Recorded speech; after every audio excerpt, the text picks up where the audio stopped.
दोस्तों, लोग धोखा देते हैं ये तो बात आपने सुनी होगी, लेकिन जब तक वो धोखा आपके साथ न हो जाए तब तक आप उस धोखे को महसूस नहीं कर सकते। तो दोस्तों, आज की कहानी भी कुछ ऐसी ही है जो लालच में अंधे होकर एक दूसरे को धोखा देते हैं। लेकिन जब ये लोग एक आत्मा के साथ पंगा लेते हैं तो उनके साथ क्या होगा, यही देखेंगे हम आज की कहानी में। और दोस्तों, इस मूवी का क्लाइमैक्स देखकर आपके तो होश ही उड़ जाएंगे। नमस्ते दोस्तों, मेरा नाम है किरण और आप देख रहे हैं हॉरर बॉक्स हिंदी। तो दोस्तों, अभी तक आपने हमारे चैनल को सब्सक्राइब नहीं किया है तो प्लीज हमारे चैनल को सब्सक्राइब करें और हमें सपोर्ट करें। दोस्तों, कहानी की शुरुआत में हम दो किसानों को देखते हैं जो कि शाम के वक्त खेत में काम कर रहे थे। लेकिन तभी उन्हें पास के जंगल से किसी के चिल्लाने की आवाजें आने लगती है। थोड़ी ही देर में वो आवाजें और भी ज्यादा बढ़ जाती है और उसके बाद घुंघरुओं की भी आवाज आने लगती है। यह आवाज सुनकर किसान और उसका नौकर बहुत ही ज्यादा डर जाते हैं और वहां से भाग जाते हैं। दोस्तों, उसके बाद हम देखते हैं तिलक नाम के एक लड़के को जो कि कसिनो में जाता है। वहां पर वो गेम खेलता है लेकिन वो सारे पैसे हार जाता है। उसके बाद दोस्तों, हम तिलक के दोस्तों को देखते हैं। पहला दोस्त है रोहित जो कि नकली पेपर्स बनाने का काम करता था। दूसरा है चंदू जो कि एक डबिंग आर्टिस्ट है और तिलक की बहन अमृता। दोस्तों, तिलक और अमृता ये दोनों अमीर बाप की औलादे थी। एक दिन ऐसे ही सुबह अमृता के पिताजी उसे कॉल करते हैं और बताते हैं कि उन्होंने अमृता के लिए एक बहुत ही महंगी कार खरीदी है। वो कार अमृता के घर के बाहर ही खड़ी थी। उसके पिताजी अमृता को उस कार को लेकर एक जगह पर आने के लिए कहते हैं। उसके बाद अमृता अपने पिता के कहने पर गाड़ी उस जगह पर लेकर जा रही थी। तभी रास्ते में उसके पिताजी का कॉल आता है और वो उसे कहते हैं कि स्टीयरिंग पर एक खिलौना रखा है, उसे दबाओ। और दोस्तों, अमृता जैसे ही उस खिलौने को प्रेस करती है वहां से एक स्प्रे बाहर आता है और उससे अमृता वहीं पर बेहोश हो जाती है। और दोस्तों, तभी अमृता को कोई किडनैप कर लेता है। यानी कि वो कॉल उसके पिताजी ने नहीं बल्कि किसी किडनैपर ने किया था। तो दोस्तों, अमृता की किडनैपिंग किसने और क्यों की, ये हमें कहानी में आगे पता चलेगा। उसके बाद हम दूसरी तरफ एक टीवी शो के पैरानॉर्मल एक्सपर्ट टीम को देखते हैं जो कि भूतिया जगह पर जाकर उसे एक्सप्लोर करने का काम करते थे। इस पैरानॉर्मल इन्वेस्टिगेशन टीम का लीडर था सैमी। और दोस्तों, उसे मिलने के लिए एक आदमी आता है जिसका नाम था अमरेश।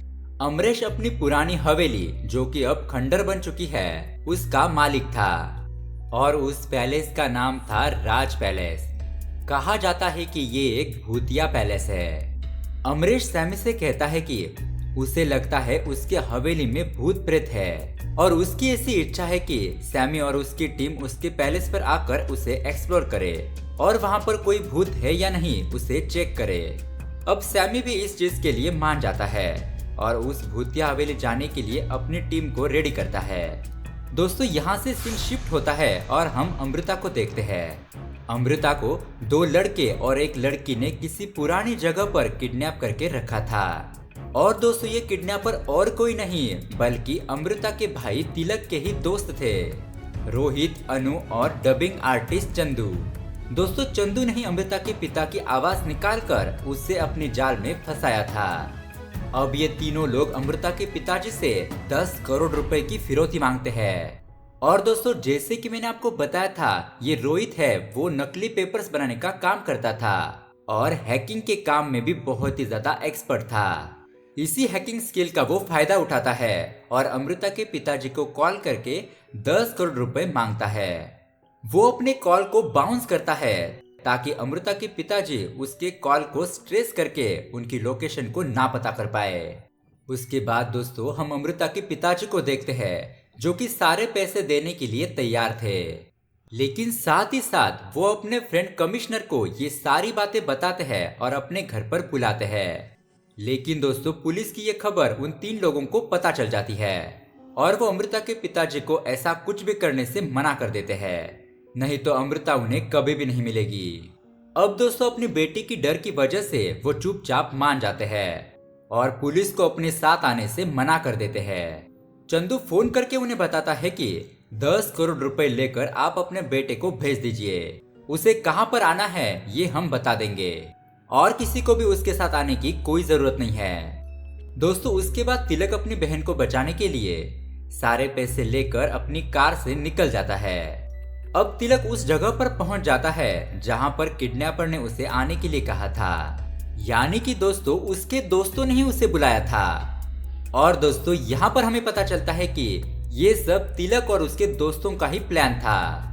इस किडनैपिंग में तिलक और उसके दोस्त मिले हुए थे और दोस्तों तिलक ने ही अपनी बहन को पैसों के लिए किडनैप करवाया था। दोस्तों इसके पीछे सबसे बड़ा कारण था कि शुरुआत में हमने देखा था कि तिलक कसिनो में गया था और वहां पर वो सारे पैसे हार चुका था और तो और उसके ऊपर काफी कर्जा भी हो गया था। उसे पैसों की सख्त जरूरत थी क्योंकि जिन लोगों के उसने पैसे लिए थे वो लोग उसे लगातार कॉल कर रहे थे। अब कैसे भी करके उसे पैसों को अरेंज करना था और अगर तिलक डायरेक्ट अपने पिताजी से पैसे मांगता तो वो उसे पैसे कभी भी नहीं देते। इसलिए तिलक ने अपने पिताजी को ही धोखा देकर पैसों को अरेंज किया। अब तिलक ने अपने ही बहन को किडनैप करके अपने ही पिता से पैसे लिए हैं, ये बात अमृता को पता चल जाती है। अमृता अपने भाई तिलक को ये किडनैपिंग की बात अपने पिताजी को बताने की धमकी देती है, लेकिन तिलक के पास भी अमृता को चुप कराने का एक जालिम उपाय था। दरअसल दोस्तों अमृता की किसी के साथ एंगेजमेंट हुई थी, लेकिन वो किसी और लड़के से प्यार करती थी और वो शादी से पहले उस लड़के के साथ भागने वाली थी। ये बात तिलक को पता थी। अब तिलक इस बात का फायदा उठाते हुए अमृता को ब्लैकमेल करता है कि तुम्हारी भाग जाने की बाद में पिताजी को बता दूंगा। इसलिए अब अंत में सब डिसाइड करते हैं कि ये 5 लोग 10 करोड़ आपस में बांट लेंगे। मतलब दोस्तों हर एक को 2 करोड़ रुपए मिलने वाले थे। वैसे दोस्तों अगर आपको 2 करोड़ मिल जाते तो आप उसका क्या करते, हमें कमेंट करके जरूर बताना। खैर तो अब सब फाइनल हो जाता है और सारे रिटर्न अपने घर पर जाने लगते हैं। वो घर जाकर यही बताने वाले थे कि किडनैपर्स ने अमृता को छोड़ दिया और पैसे ले लिए, लेकिन जब वो वहां से जाने लगते हैं उनकी कार खराब हो जाती है। अब वो एक रात उसी जगह पर बिताने की सोचते हैं। दोस्तों यहाँ पर हमें एक फ्लैशबैक दिखाया जाता है। जब तिलक और बाकी के लोग किडनैपिंग का प्लान बना रहे थे तो तिलक रोहित की दुकान पर गया था और तब वहां पर कई सारे प्रॉपर्टीज के कागज पड़े हुए थे।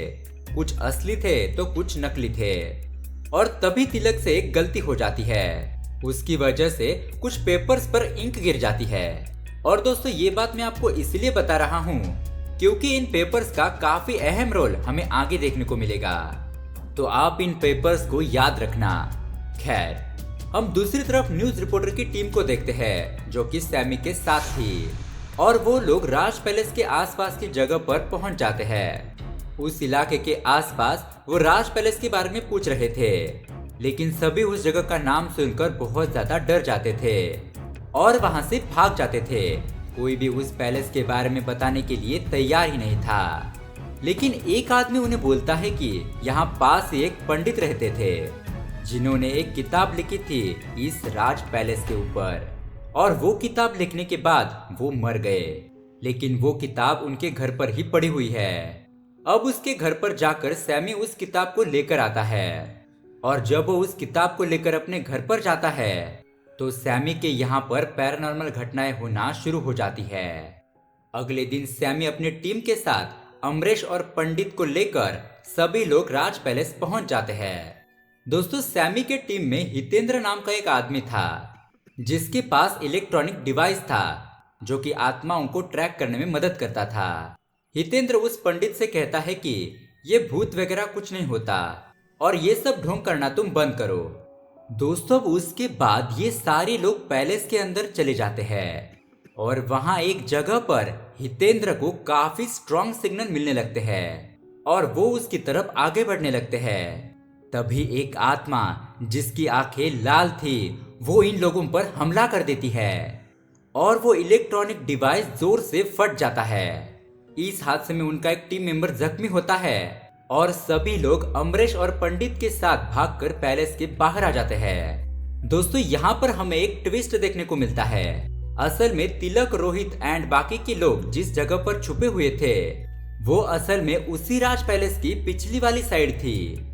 जी हाँ दोस्तों, तिलक और उसके दोस्तों को भनक भी नहीं थी कि वो लोग बहुत ही बुरा फंस गए हैं। यहाँ इस तरफ सैमी के टीम मेंबर वहाँ से चले जाते हैं और रात को अमृता को वहाँ पर एक दरवाजा मिलता है जिससे कि वो अपने दोस्तों को लेकर पैलेस के अंदर आ जाते हैं। सभी लोग इतने बड़े पैलेस को देखकर बहुत ज्यादा चौंक जाते हैं। अब तिलक पैलेस के मेन स्विच को ऑन करता है जिससे कि लाइट ऑन हो जाती है। फिर ये सारे मिलकर पैसों से भरी बैग को कबर्ड में रखते हैं और तब अनु को उस कबर्ड के पास एक किताब पड़ी हुई दिखाई देती है। जब तिलक उस किताब को उठाकर लेकर आता है तो चंदू उस किताब को अपने हाथ में लेकर पढ़ने लगता है और तब हमें इस पुराने महल का इतिहास पता चलता है और यहाँ पर हमें एक कहानी बताई जाती है। दोस्तों, उस पैलेस में वैदेही नाम की एक बहुत ही खूबसूरत लड़की रहा करती थी। शादी से पहले गांव के लोगों में चर्चा थी कि वैदेही अपशकुनी है। उसकी वजह से ही गांव को बहुत ही ज्यादा नुकसान हो रहा है। गांव वालों का ऐसा मानना था कि वैदेही एक बुरे नक्षत्र में पैदा हुई है और उस नक्षत्र में पैदा होने वाला अपशकुनी होता है। जब वैदेही का जन्म हुआ था तो उसके तुरंत बाद ही उसकी मां चल बसी और जब उसकी शादी मोहन नाम के लड़के से हुई तो पहले ही दिन जब उसने ससुराल में अपना कदम रखा तो उसी वक्त उसके पिताजी यानी कि उसके ससुर को हार्ट अटैक आ गया। उसके बाद उन्हें हॉस्पिटलाइज किया गया और घर के लोग और शादी में आए हुए मेहमान ये सभी लोग वैदेही को इसका जिम्मेदार ठहरा रहे थे। लेकिन दोस्तों, वैदेही का पति बहुत ही पढ़ा लिखा था। वो इन सब बातों में यकीन नहीं करता था और इससे भी बड़ी बात ये थी कि वो वैदेही से बहुत ही ज्यादा प्यार करता था। अब शादी होने के बाद कुछ दिन बीत जाते हैं और जब वैदेही किसी के सामने आती है तो छोटे मोटे अपशकुन होते रहते हैं। लेकिन एक वक्त ऐसा आता है कि उनके परिवार को दो बहुत ही बड़े झटके लगते हैं। पहले तो वो उनकी 2000 एकड़ की जमीन का कोर्ट केस हार जाते हैं। दरअसल वो जमीन उनकी ही थी, लेकिन किसी कारणवश उस जमीन का फैसला दूसरे आदमी के पक्ष में चला जाता है। और दूसरा झटका ये था कि घर की बेटी यानी कि मोहन की बहन उसकी शादी तय हो गई थी। लेकिन जब लड़के वालों को वैदेही के बारे में पता चलता है तो वह ऐसे अपशकुनी घर में अपनी शादी नहीं करना चाहते थे। इसलिए मोहन की बहन जया का रिश्ता टूट जाता है। ये बात सुनकर जया, उसकी माँ और उसके मामा जी बहुत ही ज्यादा दुखी हो जाते हैं और उनको बहुत ही ज्यादा गुस्सा भी आता है। अब वो तीनों मिलकर वैदेही को रास्ते से हटाने का प्लान बनाते हैं। पहले तो वो वैदेही के पति मोहन को किसी काम की वजह से बेंगलुरु भेज देते हैं और उसी रात वैदेही को दूध में जहर मिलाकर उसे छत से धक्का देकर मारने का उनका प्लान था। लेकिन वैदेही जब दूध पीती है तो वो अधमरी हालत में एक कबर्ड में जाकर फंस जाती है। उसके बाद ये तीनों लोग उस कबर्ड को बाहर से ताला लगा देते हैं और वैदेही बेचारी अंदर ही फंसकर चिल्ला रही थी। वो मदद के लिए पुकारने लगती है, लेकिन उसकी मदद करने के लिए वहां पर कोई भी नहीं आता। अब दूध में मिला हुआ जहर उसके शरीर पर असर दिखाने लगता है और कबर्ड में दम घुटने की वजह से वैदेही की वहीं पर मौत हो जाती है। अब दोस्तों, कुछ ही दिन बाद जब मोहन वापस आता है तो वैदेही के बारे में उसे सब कुछ पता चल जाता है। इस बात को वो बर्दाश्त नहीं कर पाता क्योंकि वो वैदेही से बहुत ही ज्यादा प्यार करता था। मोहन भी सदमा लगने के कारण मर जाता है। अब मोहन की आत्मा बदले की आग में जल रही थी, इसलिए वो वैदेही को जिसने मारा था उन लोगों को खत्म कर देती है। उसके बाद मोहन की आत्मा को मुक्ति मिल जाती है, लेकिन वैदेही की आत्मा को अभी तक मुक्ति नहीं मिली थी। दोस्तों, उसे बचपन से सभी लोगों ने बहुत ही ज्यादा ताने मारे थे। अब शकुनी कहा था ससुराल में आने के बाद भी उसे ढंग का प्यार नहीं मिला और अंतिम समय में उसका पति भी उसके साथ नहीं था। इसलिए वैदेही की आत्मा आज भी उस महल में अपने पति का इंतजार कर रही है। अब दोस्तों, तिलक और उसके दोस्त ये सारी कहानी पढ़ते हैं, लेकिन उन्हें इस पर विश्वास नहीं होता। तभी अचानक महल की लाइट चली जाती है और जब तिलक उस लाइट को ऑन करने के लिए जाता है तभी उसे वहां पर काली परछाई दिखाई देती है और वो तुरंत ही गायब हो जाती है। तिलक इस बात को इग्नोर करता है और वापस से अपने दोस्तों के पास आ जाता है। यहाँ पर सभी लोग मिलकर ड्रिंक करने लगते हैं और उसके बाद रोहित बाथरूम के लिए ऊपर के कमरे में चला जाता है। बाथरूम में जाने के बाद वो बहुत ही जोर जोर से चिल्लाने लगता है और बहुत डर जाता है। उसकी आवाज सुनकर उसके सभी दोस्त ऊपर चले आते हैं। उसके दोस्त उससे पूछते हैं कि क्या हुआ, तो रोहित बताता है कि उसने बाथरूम में अमृता की लाश देखी। और वो सोचने लगते हैं कि उनके साथ बैठी थी वो कौन थी। जब वो पीछे मुड़कर देखते हैं तो अमृता उनके साथ नहीं थी। अब ये सब देखकर चंदू और रोहित को यकीन हो जाता है कि ये हवेली भूतिया है। लेकिन दोस्तों तिलक को इन सब बातों पर विश्वास नहीं था। लेकिन रोहित कहता है कि अमृता यहाँ पर नहीं है तो कहाँ पर है, और वो तो मुझे मरी हुई हालत में दिखी थी। अगर अमृता मर चुकी है तो हमारे साथ अब तक जो थी वो कौन थी। अब ये सभी लोग अमृता को ढूंढने लगते हैं और एक एक करके वैदेही की आत्मा सभी लोगों को डराने लगती है, और उसके बाद वो फाइनली सभी लोगों के सामने भी आ जाती है। वैदेही की आत्मा को देखकर तिलक को भी विश्वास हो जाता है कि ये हवेली भूतिया है और यहाँ पर सच में वैदेही की आत्मा रहती है। अब वो चारों दोस्त रोहित, चंदू, अनु और तिलक वहां से भागने लगते हैं। लेकिन तभी चंदू पैसों की लालच में उन पैसों के बैग को लेने के लिए जाता है। लेकिन जब वो कबर्ड को खोलता है तो उसमें बहुत ही बड़ा ब्लास्ट हो जाता है और उनके 10 करोड़ रुपए वहीं पर जलकर खाक हो जाते हैं। उसके बाद धीरे धीरे पूरे महल में आग लग जाती है और तभी वैदेही की आत्मा रोहित को खत्म कर देती है। दोस्तों उसके कुछ देर बाद तिलक, अनु और चंदू को अमृता एक जगह पर बंधी हुई मिलती है। वो जिंदा थी लेकिन उसे कुछ भी पता नहीं था कि यहाँ पर क्या हो रहा है। यानी कि दोस्तों जब इन लोगों ने अमृता को किडनैप करके यहाँ पर लेकर आए थे तब वैदेही की आत्मा ने अमृता को छुपा लिया था और उसका रूप लेकर वो अभी तक उन लोगों के साथ घूम रही थी। अब दोस्तों अमृता के शरीर में वैदेही की आत्मा आ जाती है और वो उन लोगों पर हमला कर देती है। लेकिन तिलक, चंदू और अनु ये तीनों कैसे भी करके अमृता को उस महल से बाहर लेकर आते हैं और ऐसा करने से अमृता थोड़ी ठीक हो जाती है। इस बार जब वो कार में बैठते हैं तो कार अपने आप ही शुरू हो जाती है और वो चारों मिलकर वहां से भागकर अपने घर पर वापस आ जाते हैं। दोस्तों अब इस भूतिया महल में रोहित मर चुका था और घर पर आने के बाद तिलक अपने पिताजी से कहता है कि किडनैपर ने अमृता को छोड़ दिया और सारे पैसे ले लिए। अब दोस्तों ऐसे ही कुछ दिन बीत जाते हैं और जैसे कि हमें पता है वो 10 करोड़ रुपए महल में जलकर खाक हो गए थे और इसलिए अब तिलक को अपने पैसे चुकाने थे। लेकिन वो पैसे कहाँ से लाता, उसके पास तो पैसे नहीं थे। इसलिए वो अपने पिताजी से नए बिजनेस के बहाने पैसे मांगता है, लेकिन उसके पिताजी उसे पैसे नहीं देते। उसके बाद हम देखते हैं कि अमृता को एक दिन बेंगलुरु जाना था। अब उसे एयरपोर्ट पर छोड़ने के लिए तिलक चला जाता है। जब तिलक वहां से निकलता है तब अमृता कोई भी फ्लाइट नहीं पकड़ती। वो वहां पर अपने कपड़े चेंज करती है और दूसरी तरफ जाने लगती है। यहाँ हम तिलक के पिताजी को देखते हैं। वो अपने बेटे तिलक को कॉल करके बताते हैं कि तुम राज पैलेस आ जाओ।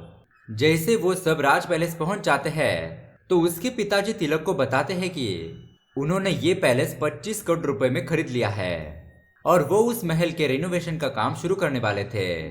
अब तिलक हवेली के कागजातों को देखता है तो दोस्तों ये वही नकली कागजात होते हैं जो शुरुआत में तिलक ने रोहित के दुकान पर देखे थे और तिलक ने उस पर गलती से इंक गिरा दी थी। जी हाँ दोस्तों, तभी उसे पता चल गया था कि ये कागजात नकली है। और दोस्तों यहाँ पर खुलते हैं कहानी के असली पत्ते। दरअसल दोस्तों उस हवेली का जो अमरेश मालिक था, दरअसल वो रोहित का ही आदमी था। रोहित ने ही उसे पैरानॉर्मल एक्सपर्ट सैमी के टीम के पास भेजा था और ये अफवाह फैलाने के लिए कहा था कि वो हवेली सचमुच में भूतिया है। और दोस्तों इन सब के पीछे मास्टरमाइंड रोहित और तिलक की बहन अमृता थी। जी हाँ दोस्तों, और दोस्तों जैसा कि हमें पता था अमृता एक लड़के के साथ भागकर शादी करने वाली थी और वो लड़का और कोई नहीं बल्कि रोहित ही था। अब दोस्तों रोहित ने तिलक के पिताजी को 25 करोड़ के इस हवेली के नकली कागजात बेचे और उसे अमृता की किडनैपिंग के 10 करोड़ भी मिले थे।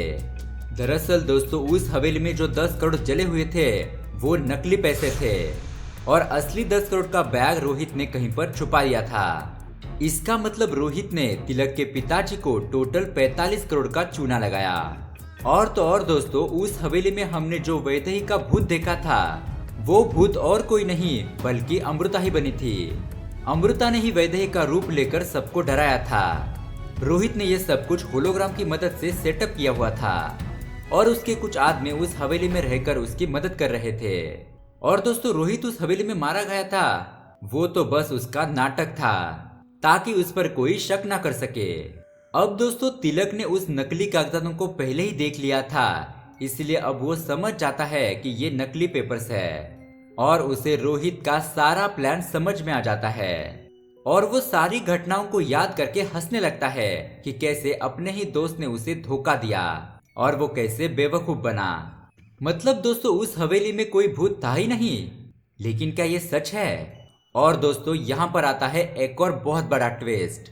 दोस्तों रोहित ने तिलक के पिताजी को तो नकली कागजात बेचे थे, लेकिन अब वो हवेली के असली कागजात 10 करोड़ रुपए में फॉरेनर को बेचने वाला था। और ये डील करने के लिए रोहित और अमृता पैलेस में आ जाते हैं। डील होने के बाद जब वो हवेली के अंदर आ जाते हैं तब दोस्तों हम देखते हैं कि वहां पर भूत और आत्माओं को ट्रैक करने वाला उन पैरानॉर्मल एक्सपर्ट का डिवाइस पड़ा हुआ था जो कि बहुत ही ज्यादा स्ट्रॉन्ग सिग्नल भेज रहा था। और दोस्तों तभी वहां पर अचानक से ही वैदेही की असली आत्मा आ जाती है और वो रोहित और अमृता पर हमला कर देती है। मतलब इन्होंने जो झूठा नाटक रचा था वो अंत में सच हो गया। और दोस्तों यहाँ हम दूसरी तरफ पैरानॉर्मल एक्सपर्ट की टीम को देखते हैं जो कि अपनी जख्मी हुई टीम के लोगों को देखने के लिए आए हुए थे। तो वो जख्मी लोग बताते हैं कि उन्होंने वैदेही की आत्मा को सच में उस महल में देखा था और उसकी पूरी कहानी सच है। और इसलिए दोस्तों सैमी जब उस किताब को अपने घर पर लेकर आया था तो उसके घर पर अजीबोगरीब पैरानॉर्मल घटनाएं होना शुरू हो गई थी। और दोस्तों ये मूवी यहीं पर एंड हो जाती है। तो दोस्तों देखा आपने, पैसों के चक्कर में पहले तो एक बेटे ने अपने पिता को धोखा दिया, उसके बाद दूसरा धोखा एक दोस्त ने अपने ही दोस्त को दिया, लेकिन अंत में इसका कोई भी फायदा नहीं हुआ और लालच इन सब को लेकर डूब गया। तो दोस्तों आपको ये मूवी कैसी लगी हमें कमेंट करके जरूर बताएं और ऐसे ही अमेजिंग हॉरर मूवीज देखने के लिए अभी हमारे चैनल को सब्सक्राइब करें। Thanks for watching.